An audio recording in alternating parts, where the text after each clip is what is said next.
Bismillahirrahmanirrahim and salam sejahtera. Do you know that there is a cancer in the head and neck region that is causing a lot of problems in terms of treatment and management, which is squamous cell carcinoma of the tongue, or we call it tongue cancer. Tongue cancer is one of the head and neck cancers worldwide, and although in terms of the number of cases it is not common, however, the location and the function affected by the cancer is causing a lot of difficulties with significant morbidity and mortality. So we look at what are the problems. As a clinician who treats tongue cancer, I would love patients to come as early as possible because there is a significant relationship between early stage and early diagnosis with the outcome of the cancer management.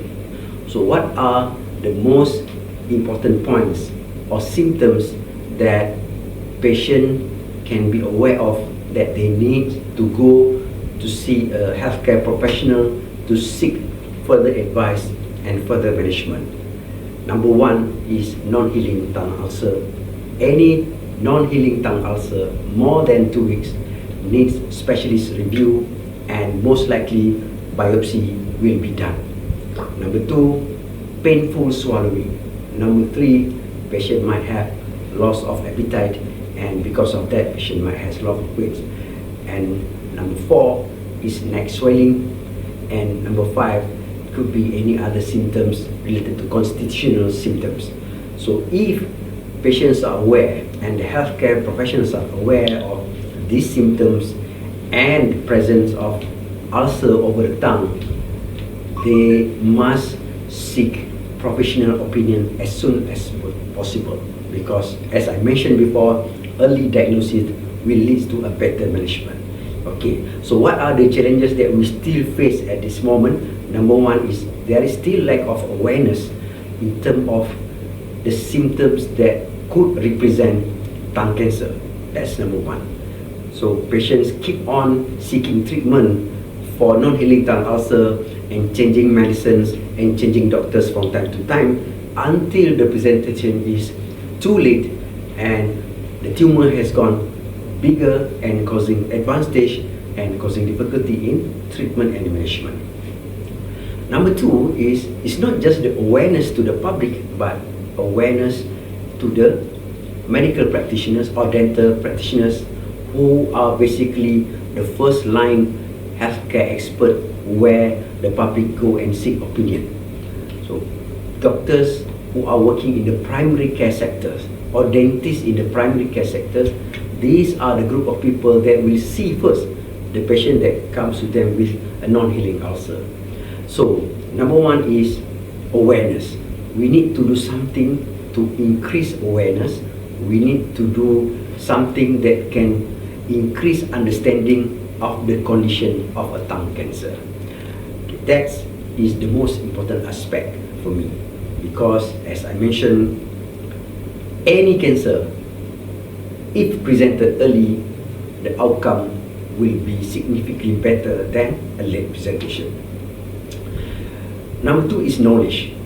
So how we can increase knowledge, especially to the medical practitioners, that they must raise the suspicion whenever they are seeing a non-healing tongue ulcer that has lasted more than 2 weeks, and immediately send for referral to the specialist to do further management.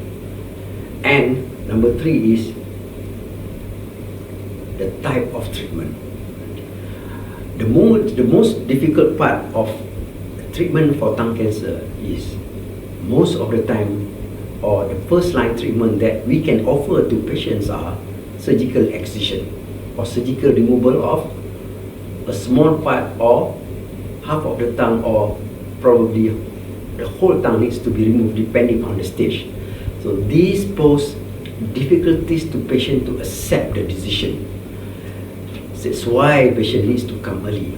However, if we are able to provide or give an alternative that prevent removal or surgical resection of the tongue perhaps maybe patients will agree to come early for treatment. One thing that concerns me is what are the causes of tongue cancer.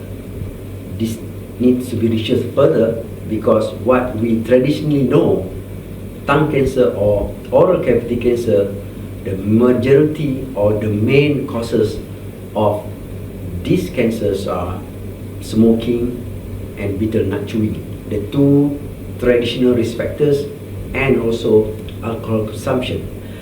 However, if you look at the background of patients that come to our center, mostly they are non-smokers, non-alcoholic, and also non-bitter nut chewer. So they are not having any of these traditional risk factor for an oral cavity cancer. So that's why we need to do more research, look at a molecular level, look at what are the risks that these patients have that cause them to have oral cavity cancer. So I think if we are trying to look into what are the type of research that can improve further in terms of the outcome of the treatment for tongue cancer, the most important aspect is early presentation.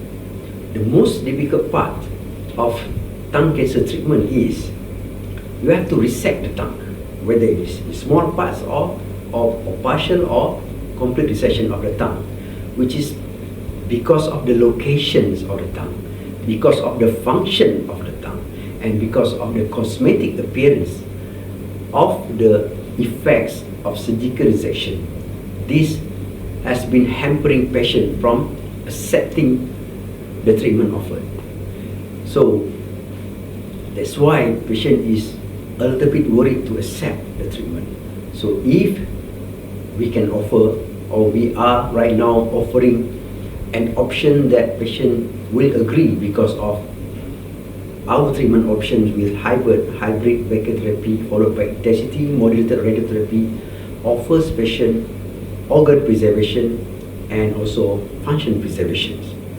However, these techniques also come with some complications which we can enhance further if we can do a proper research or the correct research to increase the outcome of the result of our treatment.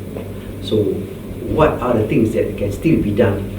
For me is basically understanding the volume of the cancer.